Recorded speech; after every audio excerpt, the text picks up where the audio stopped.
میرا نام علی ہے اور یہ میری زندگی کا ایک سچا واقعہ ہے جو میرے ساتھ پیش آیا۔ یہ 2002 کی بات ہے۔ میں کراچی میں رہتا تھا اور اس وقت میری عمر 19 سال تھی۔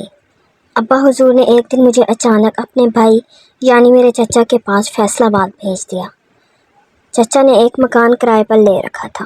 وہ صبح کام پر نکلتے اور شام کو واپس آتے اور میں بھی یونیورسٹی اور کمپیوٹر کورس کے چکر میں دن بھر مصروف رہتا۔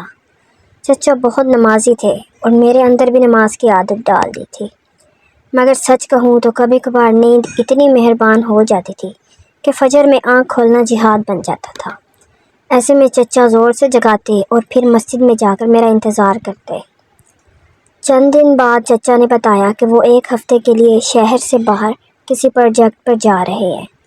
چچا کے جانے کے بعد اگلے ہی دن میرا حال یہ ہوا کہ فجر کی نماز سوتے ہی گزر گئی۔ افسوس تو بہت ہوا، مگر دن بھر کے کام میں اتنا الجھا کہ اگلی صبح بھی وہی حال۔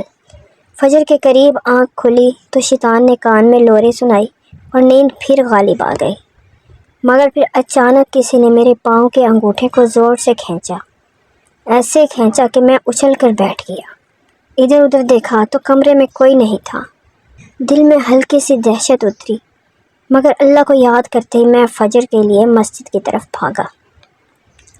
نماز کے بعد گھر آ کر میں حسب معمول قرآن پڑھنے بیٹھ گیا تو عجیب سا احساس ہوا کہ کوئی پیچھے بیٹھ کر سن رہا ہے۔ مڑ کر دیکھا تو کمرہ خالی تھا۔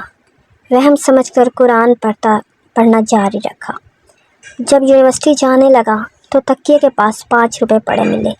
حیرانی تو ہوئی کیونکہ نہ میں نے رکھے تھے نہ چچا گھر میں موجود تھے۔ خیر ان 5 روپوں کو میں سنبھال کر صندوق میں رکھ دیا۔ مگر یہ تو شروعات تھی۔ اگلے دن پھر وہی سین۔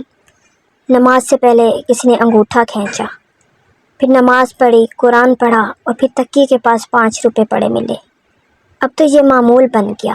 روز صبح کوئی انگوٹھا کھینچتا، کوئی غیر مرئی سامع قرآن سنتا اور میں روز 5 روپے کا تحفہ وصول کر لیتا۔ کئی دن گزر گئے۔ پھر ایک دن چچا نے کسی کام سے میرا صندوق کھولا تو اندر اتنے پیسے دیکھ کر حیران رہ گئے۔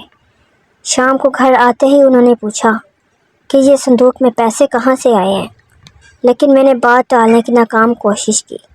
چچا پہلے ہی شاید کسی اور غصے میں تھے، سیدھا ڈنڈا لے آئے اور بغیر مزید سوال کیے میری خاطر تواضع کر دی۔ پہلا ڈنڈا پڑتے ہی میرے اندر کی سچائی جاگ اٹھی اور میں نے پوری کہانی سنا دی۔ چچا کا غصہ تو ٹھنڈا ہو گیا، مگر کمال یہ ہوا کہ اس دن کے بعد وہ تمام انوکھی عنایتیں بند ہو گئیں۔ نہ انگوٹھا کھینچنے والا آیا، نہ قرآن کا سامع، نہ تکیے کے پاس 5 روپے۔ شاید یہ جس مخفی مخلوق نے مجھے نماز کا پابند بنایا تھا، وہ چچا کی مار دیکھ کر خود ہی توبہ طائب ہو کر بھاگ گئی۔ مگر ایک فائدہ یہ ہوا کہ نماز کی جو عادت پڑی وہ آج تک نہیں چھوٹی۔ واقعہ اچھا لگے تو ویڈیو کو لائک اور چینل کو سبسکرائب کرنا مت بھولیں۔